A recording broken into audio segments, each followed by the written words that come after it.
Life's end. Isn't it beautiful? It's almost tragic. When life ends, it gives off a final lingering aroma. Light is but a farewell gift from the darkness to those on their way to die. I've been waiting, Snake, for a long time. Waiting for your birth, your growth, and the finality of today. Boss, why are you doing this? Why? To make the world one again.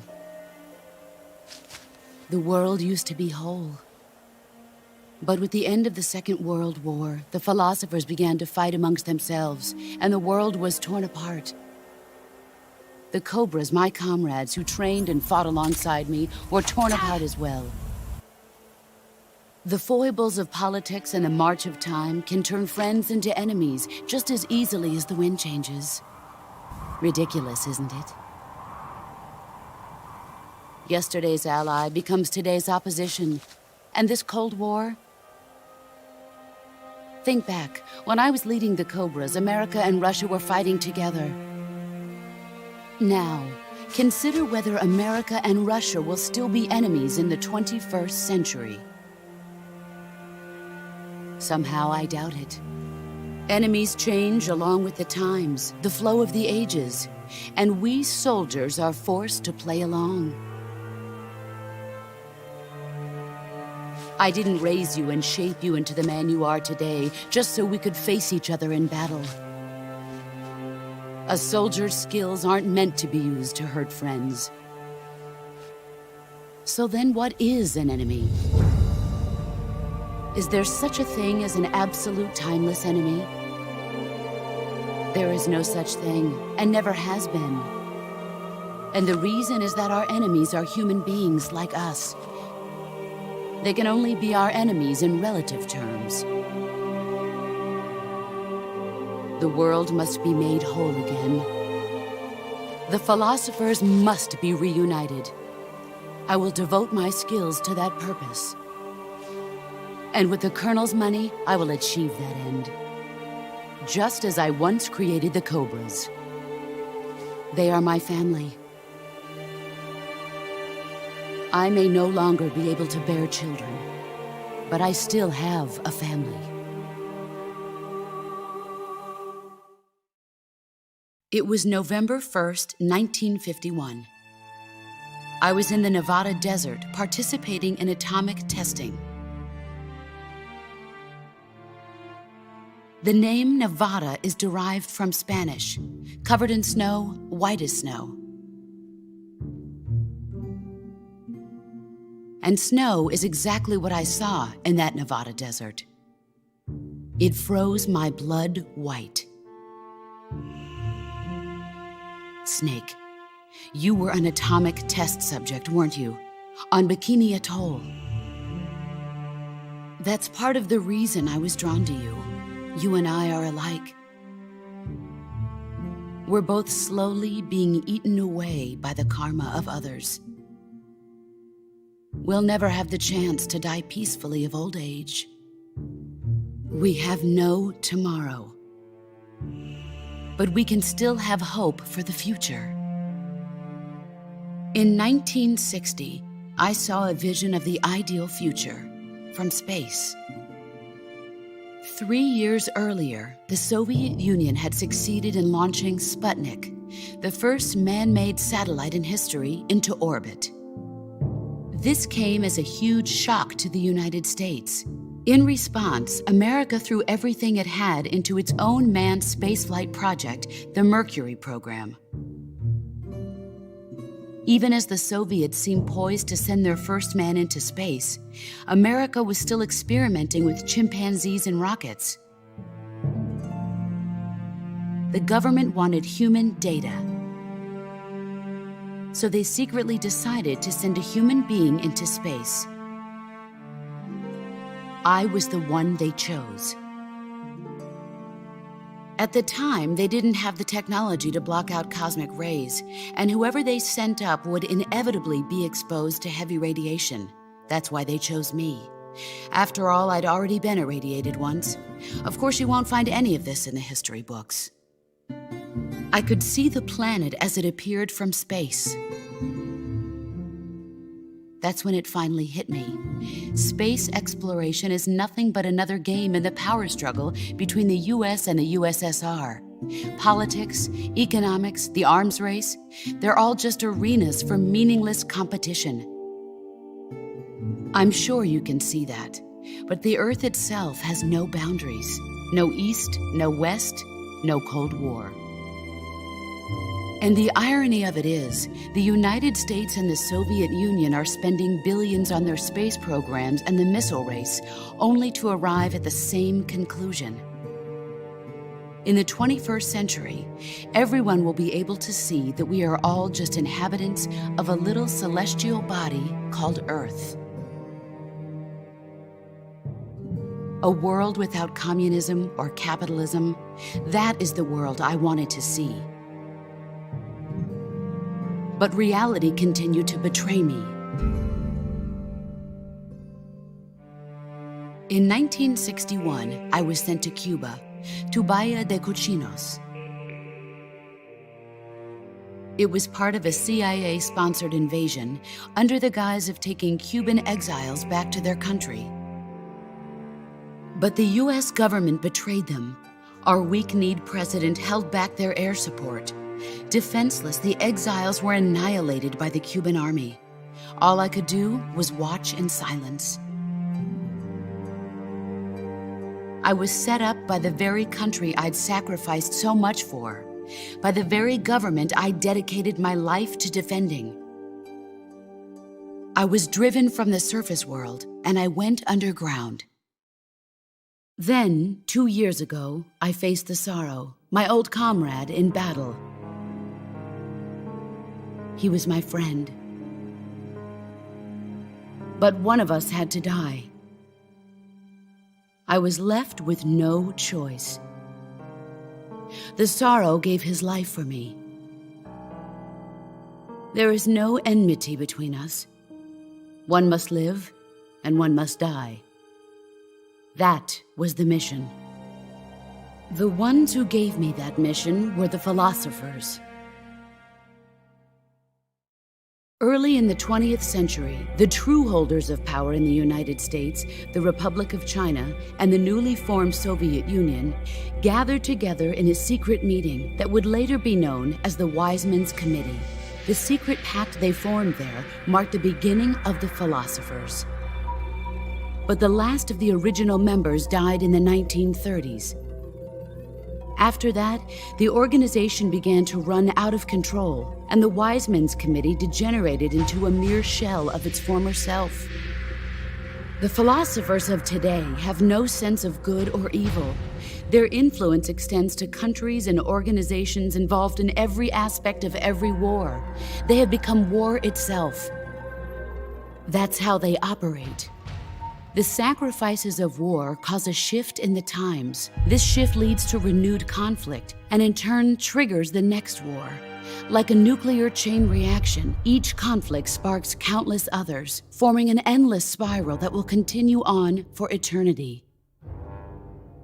Do you understand what I'm saying, Snake? By consuming me and you, the philosophers intend to keep that cycle going forever. It was my father who explained all of this to me. He was one of them. You see, I am the last remaining child of the philosophers. But after he revealed the truth, my father was killed by that same shapeless, formless organization. And my father isn't the only thing the philosophers have taken from me. In June of 1944, the Cobras and I took part in the landing at Normandy. We'd been given a top-secret mission to locate and destroy enemy V-2 rocket installations. I was pregnant at the time. The sorrow was the father. I gave birth on the field of battle. A beautiful baby boy.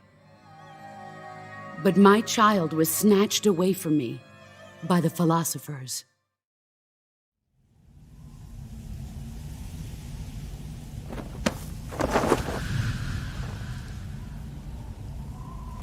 Look at this scar.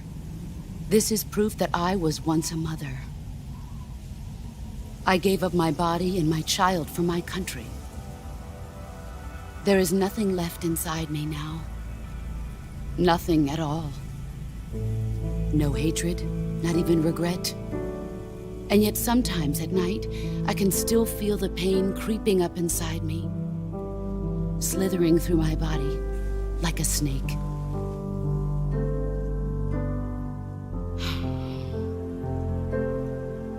I've never talked this much about myself before.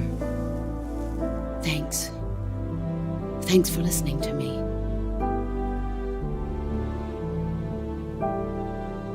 I feel content. Snake, commence the operation. I raised you. I loved you. I've given you weapons, taught you techniques, endowed you with knowledge. There is nothing more for me to give you. All that's left for you to take is my life, by your own hand. One must die, and one must live. No victory, no defeat. The survivor will carry on the fight. It is our destiny. The one who survives will inherit the title of boss. And the one who inherits the title of boss will face an existence of endless battle. I'll give you 10 minutes. In 10 minutes, MiGs will come and bomb the hell out of this place. If you can beat me in less than 10 minutes, you'll be able to escape in time. Let's make this the greatest 10 minutes of our lives, Jack. Boss. You're a soldier. Finish your mission. Prove your loyalty. Face me. Let's see what you're made of.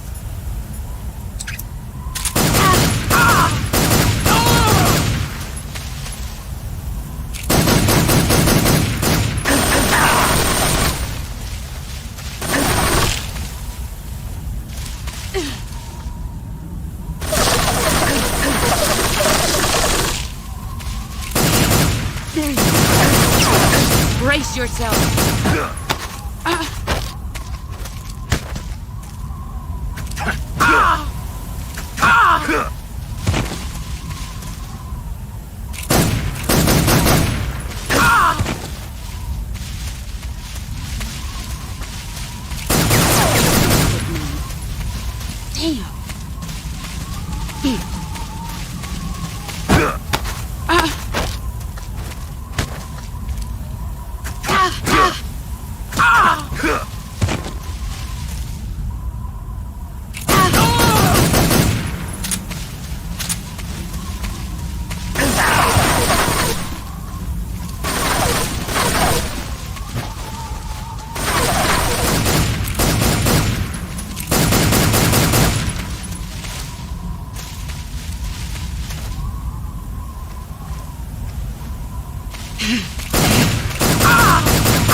What you're made of.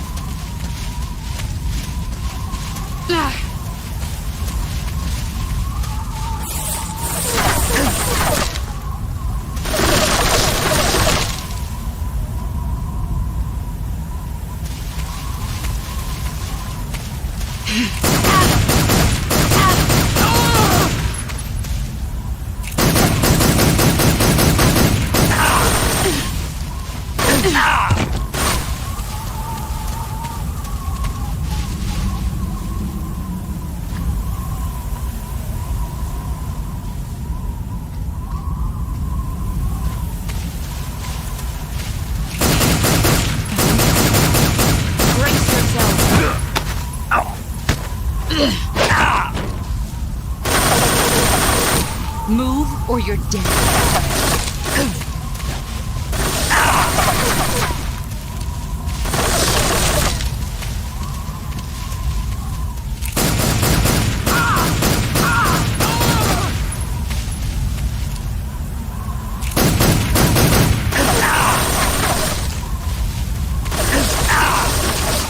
Here I come.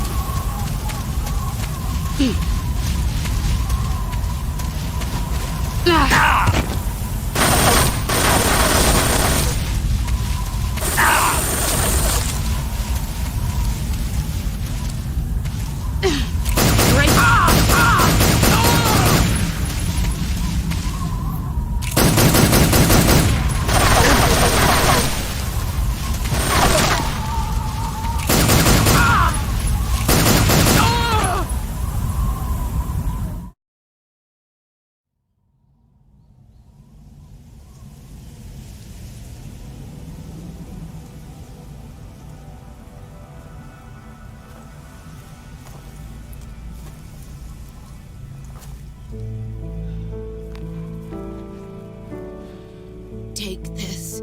Keep it safe.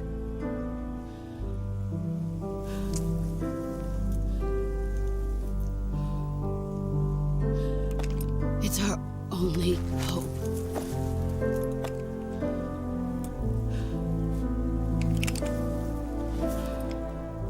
A patriot?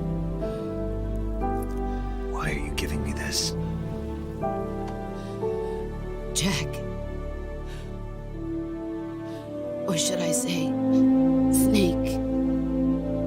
You're a wonderful man. Kill me. Kill me now. Do it.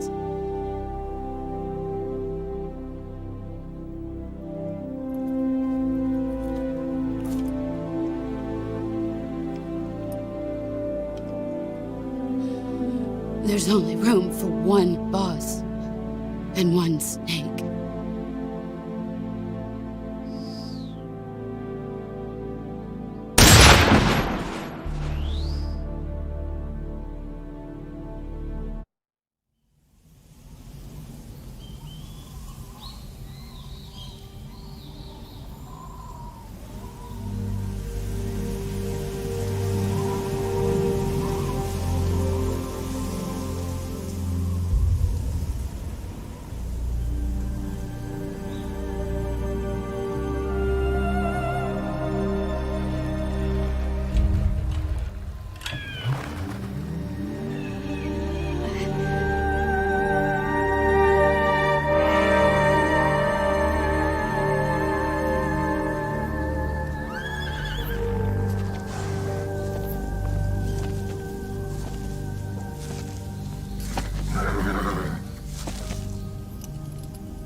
Ready to go, Snake?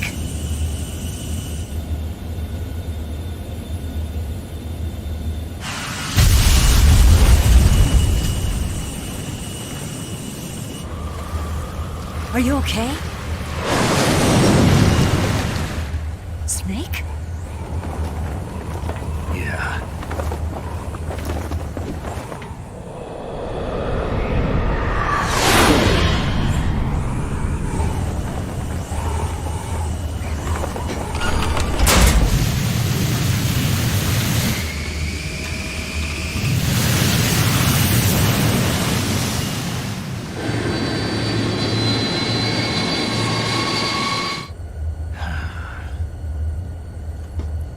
I told you could trust me.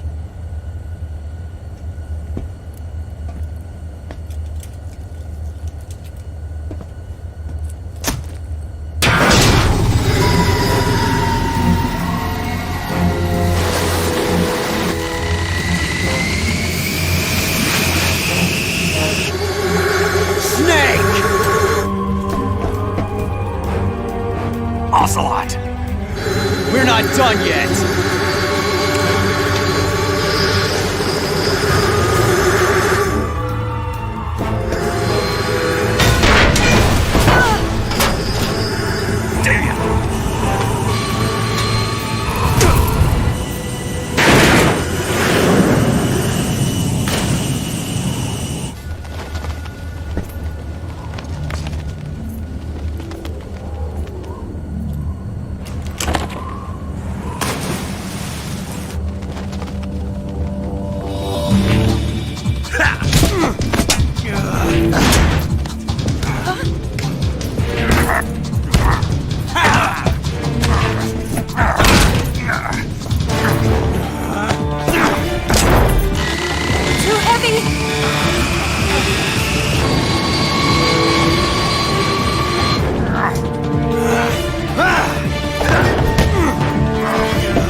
Snake, try to remember some of the basics of CQC.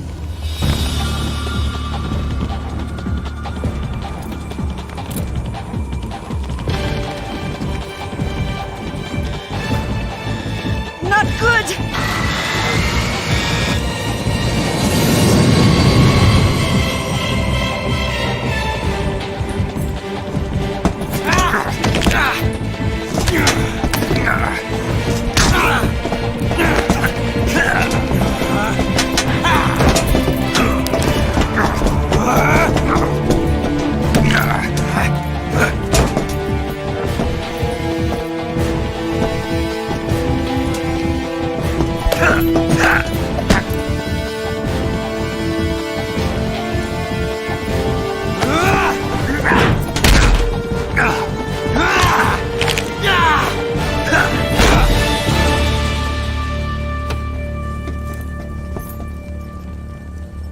I picked up a few new moves.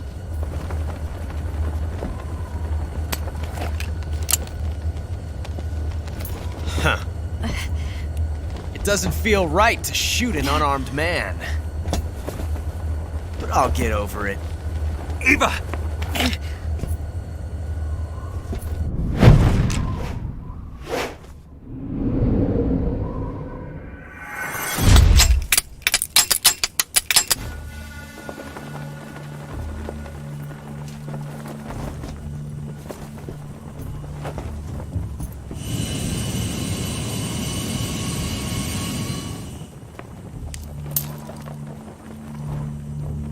What do you say to one last showdown?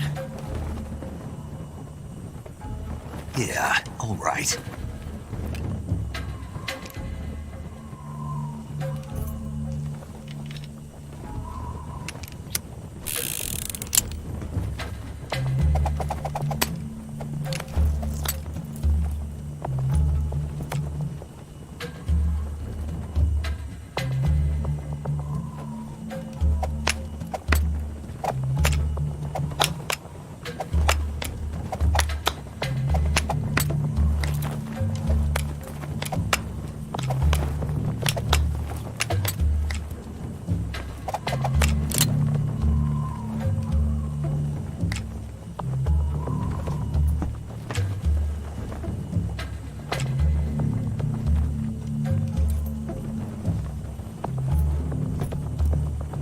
What's your name?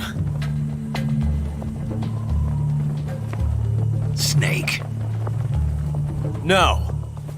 Not that name. You're not a snake, and I'm not an ocelot. We're men with names. My name is Adamska. What's yours? John. Very well, John. Plain name. But I won't forget it.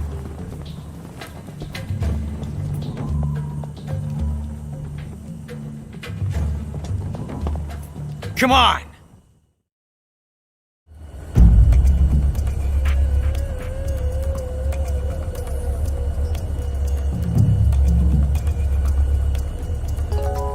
Pick one up already!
It's a blank!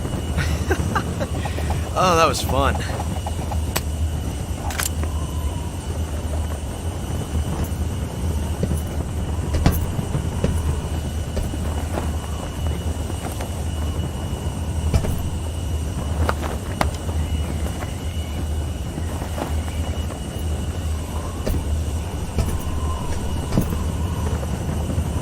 Till we meet again, John.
We made it. Yeah, we sure did.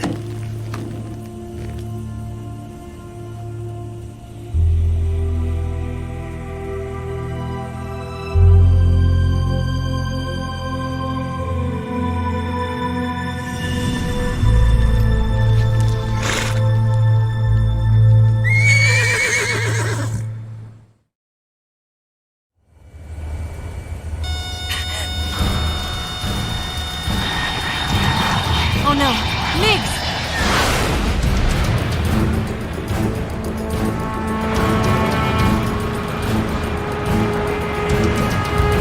There's no way out! What are we gonna do? We've come too far to let them stop us now. Those things have got to be armed. It's no use. There's no way we can outmaneuver them.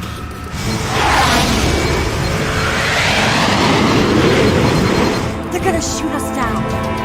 We were so close. Weapon systems on. Locked on target. I got towed. You were great, Eva. Huh? Thanks.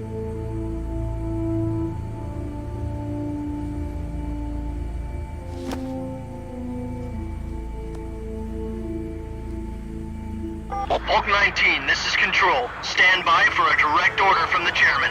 Bulk 19, return to base immediately. Do you read me? This is a direct order from Comrade Khrushchev. Return to base immediately. Bulk 19, do you copy? Understood. Aborting mission. RTB. Look! The MiGs are turning back! Woo!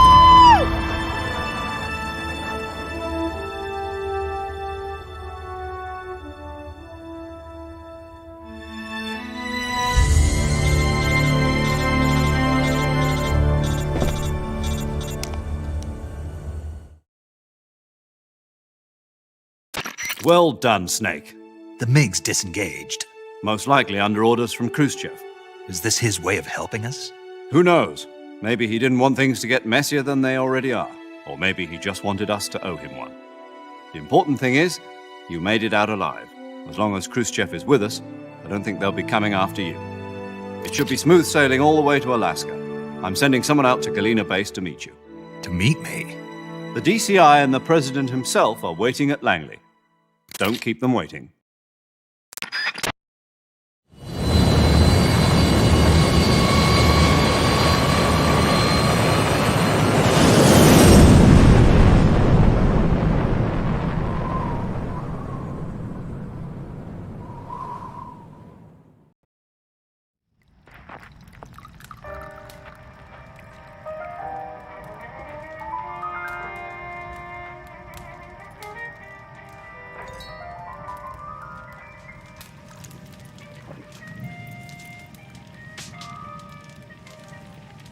So what are you going to do now? Go back to the KGB? What do you want me to do? Did you ever think about coming back to America? I can't go back. I've left America behind me. But you saved this country. I didn't do it alone.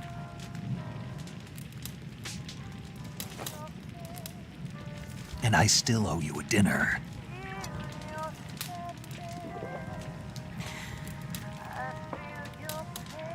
Is that part of your mission too? Or is it an order? Or is it an invitation?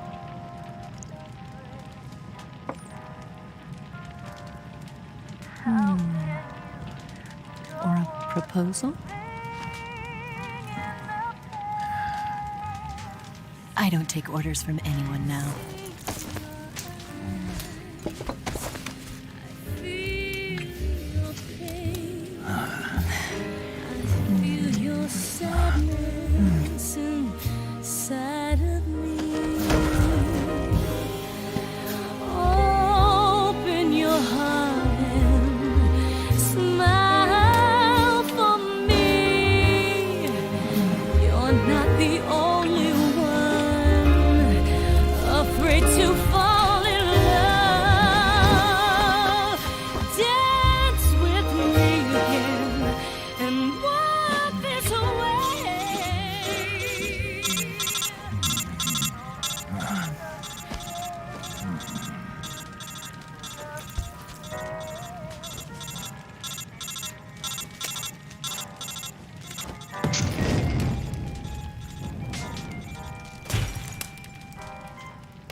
Scholars tell us that the first spy in history was the snake in the book of Genesis.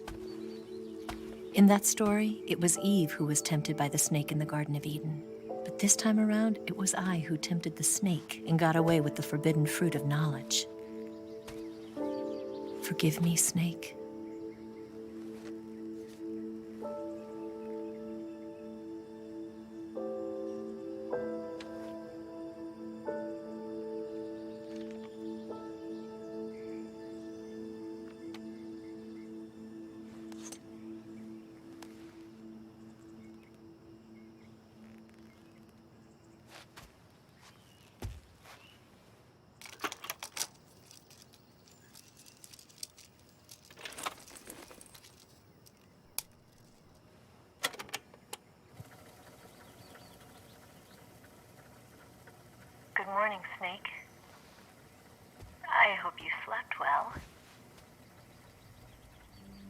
of all, I have to apologize.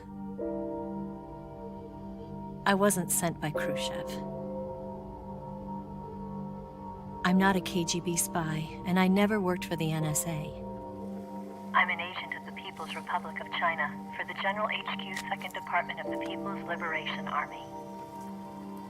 It was all a lie. I tricked you. And I'm sorry.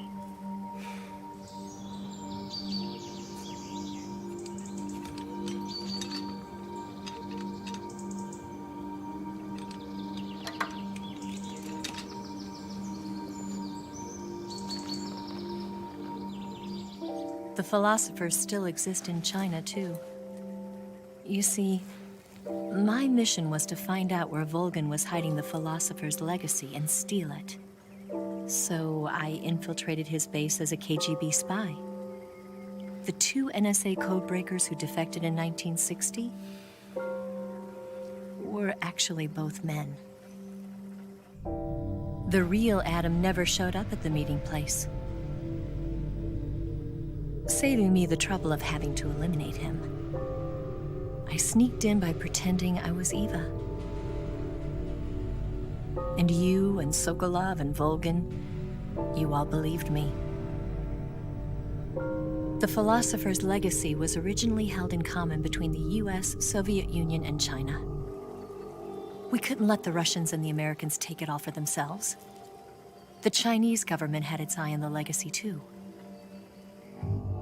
I got the film containing the legacy, and also the nuclear missile launch data from the Shagohod.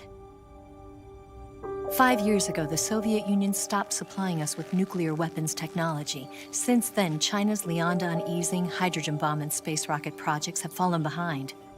But with this data, our country will be able to develop its own nukes.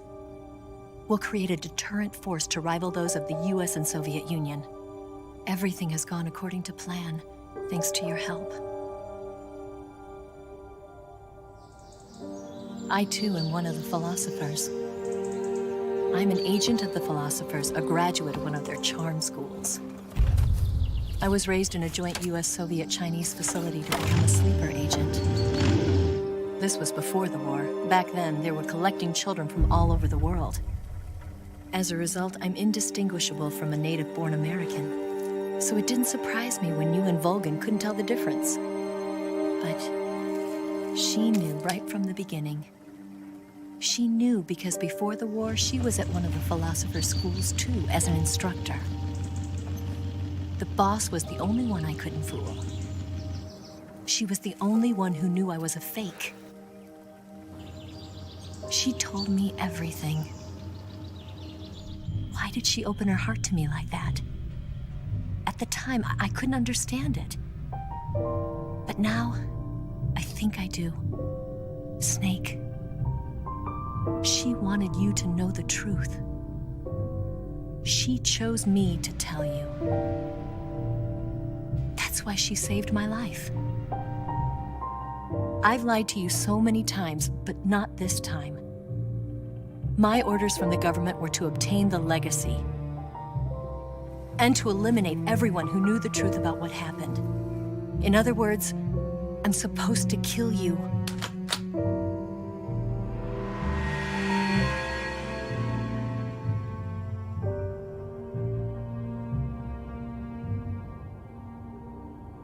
But I can't do it.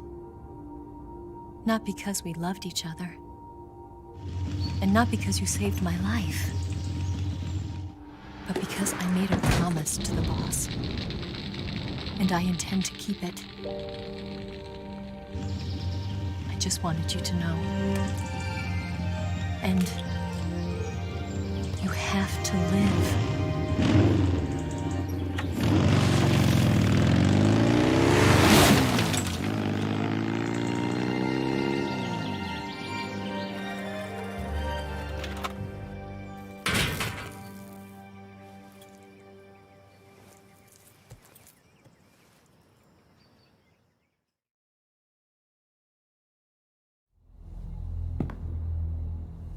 Snake, listen to me. She didn't betray the United States. No. Far from it. She was a hero who died for her country. She carried out her mission knowing full well what was going to happen. Self-sacrifice. Because that was her duty.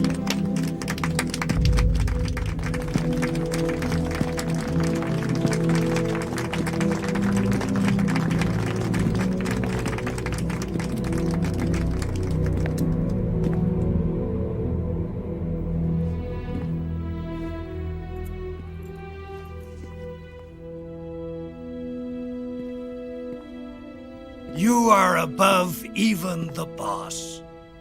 I hereby award you the title of Big Boss.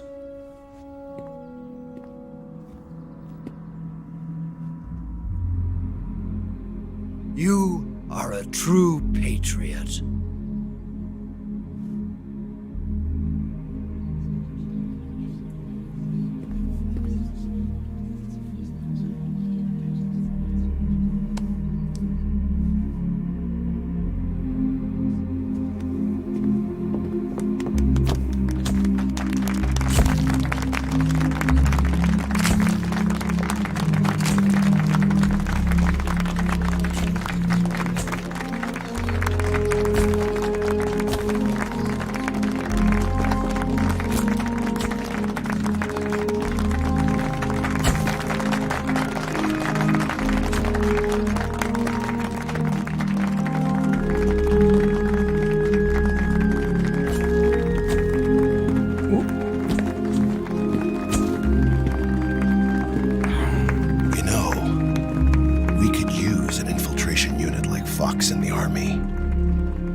Someone like him to handle our top secret sneaking missions for us.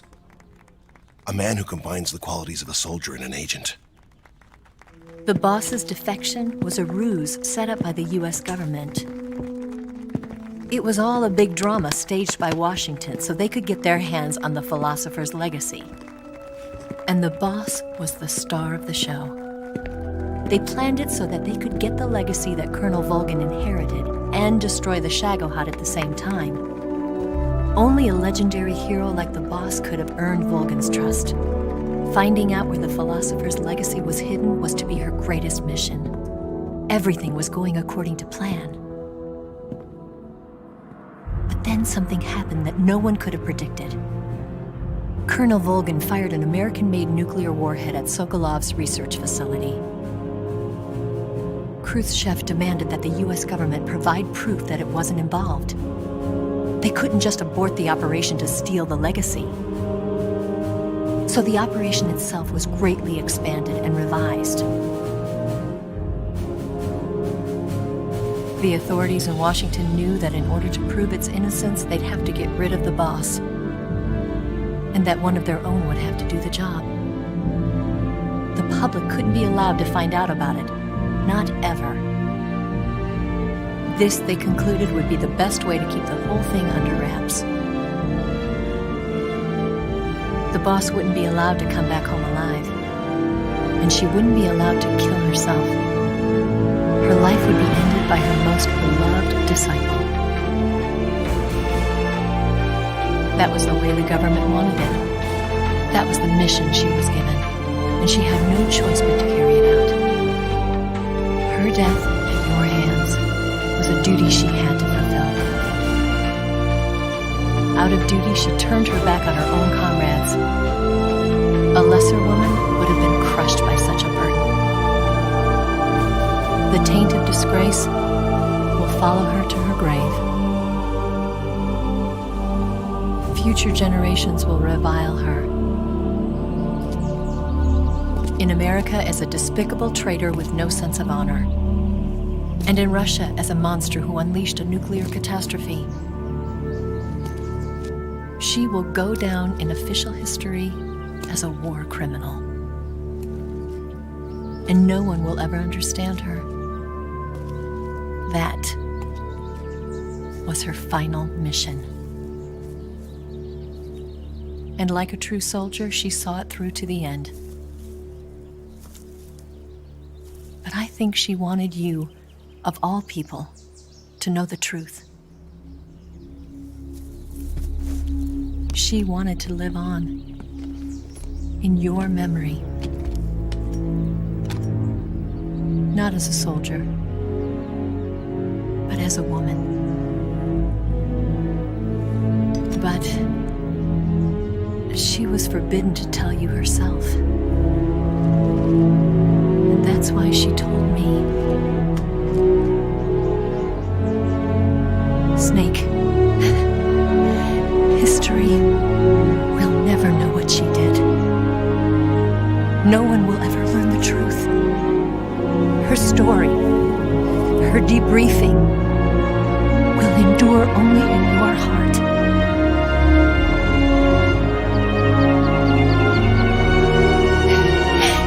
Everything she did for her country.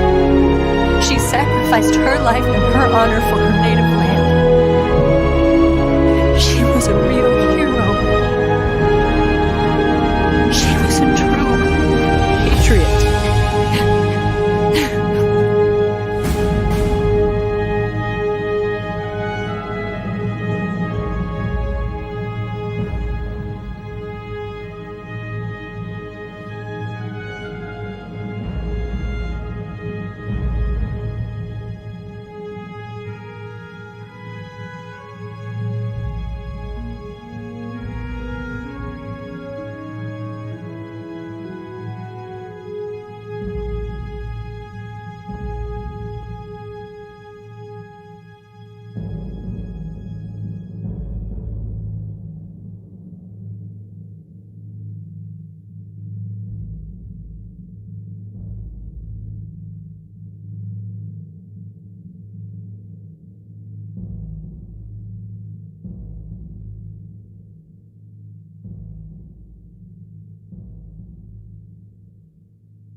got a ways to fall. They'll tell you where to go, but they won't know. Son, you'd better take it all. They'll tell you what they know, but they won't show. Oh, I've got something in my throat. I need to be alone while I suffer. Son, you've got a way to kill.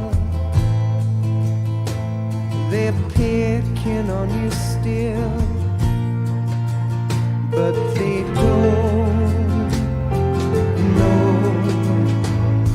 Son,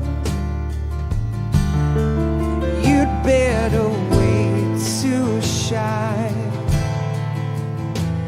They'll tell you what is yours, but they take mine. Oh, I've got something in my throat. I need to be alone while I suffer. Oh,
tell you where to go, but they won't know.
Yes, Grozny Grad and the Granin Research Facility have both been wiped out without a trace.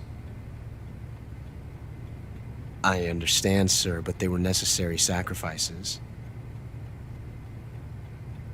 Yes, the CIA has taken care of the boss themselves. I believe the White House will be satisfied. Khrushchev is finished. Your time has finally arrived. Yes, the American president is relying on us to keep a lid on the whole affair. We've got him by the balls. It should make a valuable trump card in future negotiations. Yes, Chief Director, of course. I'll keep the KGB informed.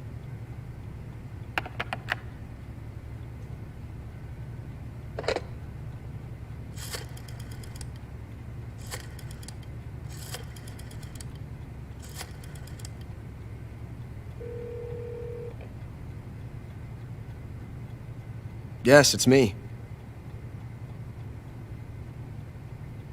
The boss has accomplished her mission. The philosopher's legacy is now safely with us, in America's hands. With this money, yes, the philosophers can finally be revived.